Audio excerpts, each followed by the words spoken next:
नमस्कार, मी प्रतिभा. How to cook इझीमध्ये तुमचं खूप खूप आणि मनापासून स्वागत.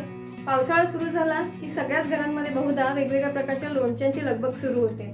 तसंच एक छान असं लोणचं मी तुम्हाला दाखवणार आहे, ते म्हणजे कच्च्या करवंदाचं लोणचं. फार अप्रतिम लागतं. ते कसं बनवायचं, योग्य कृती आणि टिप्स सहित आपण हे लोणचं पाहणार आहोत. त्यासाठी व्हिडिओ शेवटपर्यंत पहा आणि माझ्या चॅनलला नक्की सबस्क्राईब करा, लाईक करा, शेअर करा आणि बेल आयकॉन प्रेस करा मुख्य करून, कारण जेव्हा मी व्हिडिओ पोस्ट करते त्याचं नोटिफिकेशन तुम्हाला मिळत जाईल. सो आता हे करवंदाचं लोणचं कसं बनवायचं ते आपण पाहूया. त्यासाठी लागणारं साहित्य आणि कृती. करवंदाचं लोणचं बनवण्यासाठी लागणारं साहित्य पाहूया. ही कच्ची करवंद घेतलेली आहेत 1 वाटी. त्यानंतर मसाल्यासाठी लागणारं साहित्य पाहूया. 2 चमचे मोहरीची डाळ, 1 चमचा बडीशेप, 2 चमचे धणे, पाव चमचा मेथी, 1.5 चमचा जिरे, 5 ते 6 काळी मिरी, 1.5 चमचा लाल तिखट, चवीनुसार मीठ, अर्धा चमचा हळद आणि अर्धा चमचा हिंग.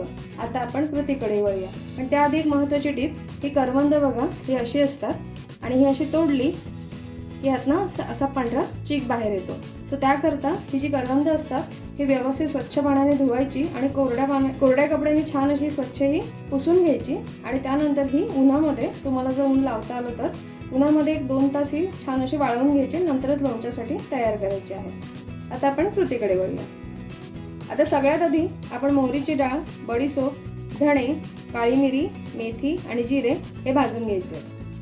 कढई गरम झालेली आहे. आता आपण सगळे जे सुके जिन्नस आहेत ते भाजून घेऊया. हे जिन्नस भाजत असताना गॅस अगदी मंद ठेवायचा आहे, कारण आपल्याला हे फक्त भाजून घ्यायचं आहे. अजिबात असे रोस्ट नाही करायचे, म्हणजे खरपूस नाही करायचे. फक्त यातलं मॉइश्चर निघून जायला हवं, यासाठीच आपण हे भाजून घ्यायचं, जेणेकरून लोणचं असं व्यवस्थित टिकतं.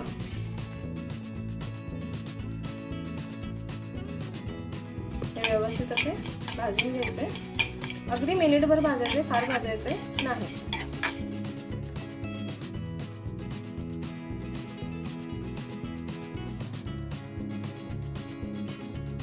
एक मिनिट झालेला आहे. सगळे जिन्नस आपले भाजून झालेले आहेत. आता हे आपण काढून घ्यायचे आणि रूम टेम्परेचरला आल्यानंतरच आपण हे मिक्सरला फिरवायचे आहे, म्हणजे थोडक्यात पूर्ण थंड करून घ्यायचे. तर आता हे मी काढून घेते. आता या कढईमध्ये आपण सगळे जिन्नस भाजले होते. गॅस बंद आहे आणि कढई गरम आहे. तर ह्या गरम कढईमध्येच आपल्याला भाजून घ्यायचं आहे मीठ. कारण तुम्हाला माहिती असेल, मीठ हे नॅचरल प्रिझर्वेटिव्हचं काम करतं आणि टेस्टसुद्धा वाढतं आणि यातलं मॉइश्चर आपल्याला काढून घेतल्यामुळे लोणचं खूप छान टिकतं. सो हे असं व्यवस्थित थोडंसं गरम कढईवर अगदी अर्धा मिनिट भाजून घ्यायचं आहे.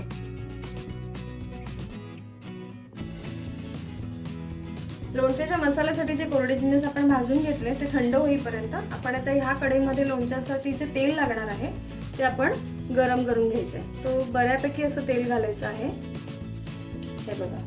आणि ह्या तेलाला चांगला धूर निघाला पाहिजे. एवढ्या टेम्परेचरला येईपर्यंत हे तेल आपल्याला गरम करायचं आहे. तेलाला चांगला असा धूर आलेला आहे, तेल व्यवस्थित गरम झालेलं आहे. आता गॅस बंद करायचा आणि हे तेल थोडंसं कोमट होईपर्यंत आपल्याला ह्या तेलाला थंड होऊन द्यायचं आहे. तेल थंड होईपर्यंत आपण हे मसाले बघा वाटून घेतलेले आहेत आणि हे मसाले असे बघा थोडेसे भरडच वाटलेले आहेत. अजिबात पेस्ट आणि पावडर करायची नाही त्याची. हे बघा. आता आपण पुढच्या कृतीकडे वळूया.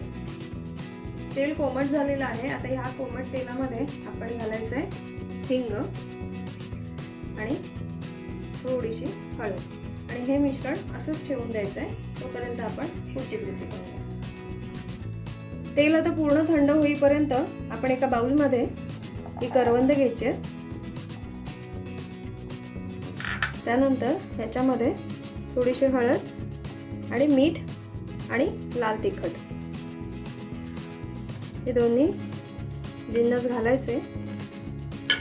त्यानंतर आपण हा जो मसाला करून घेतला हा आपण घालून घेऊया आणि हे व्यवस्थित असं मिसळून घ्यायचं आहे. हे आपले जे सगळे मसाले आहेत, आपण जे पावडर करून घेतलेली आहे ती करवंद, मीठ, लाल तिखट, हळद, हे सगळे जिन्नस एकत्र व्यवस्थित लागले पाहिजे.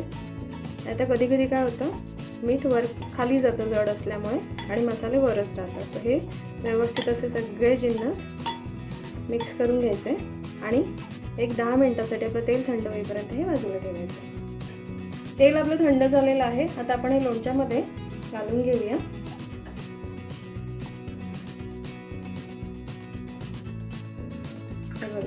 तेल घातल्यानंतर सगळे जिन्नस व्यवस्थित असे मिक्स करून घ्यायचे आहेत.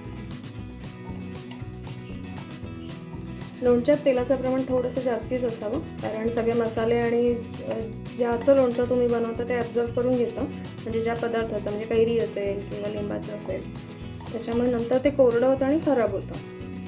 हे बघा, व्यवस्थित सगळे जिन्नस मिक्स करून घ्यायचे आणि हे लोणचं आपलं तयार झालेलं आहे. याला व्यवस्थित अशा काचेच्या कोरड्या बरणीमध्ये मुरवायला ठेवायचं आहे. हे लोणचं मुरायला साधारण 15 दिवस लागतात. 15 दिवस अजिबात हे ज्या बरणीमध्ये भरून ठेवा ती बरणी अजिबात उघडायची नाही. मुरल्यानंतरच ही बरणी उघडायची आणि मग लोणचं खाण्यासाठी घ्यायचं आहे.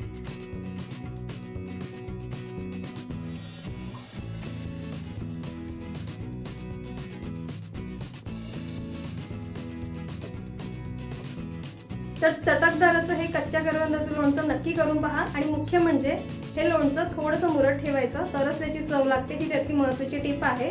तर हे लोणचं तुम्ही नक्की करून पहा यावर्षी, आणि त्याबद्दलच्या तुमच्या प्रतिक्रिया सुद्धा मला कमेंट्सद्वारे नक्की कळवा. आपण पुन्हा भेटूया अशा एका छान व्हिडिओसह. तोवर स्वस्त राहा, काळजी घ्या.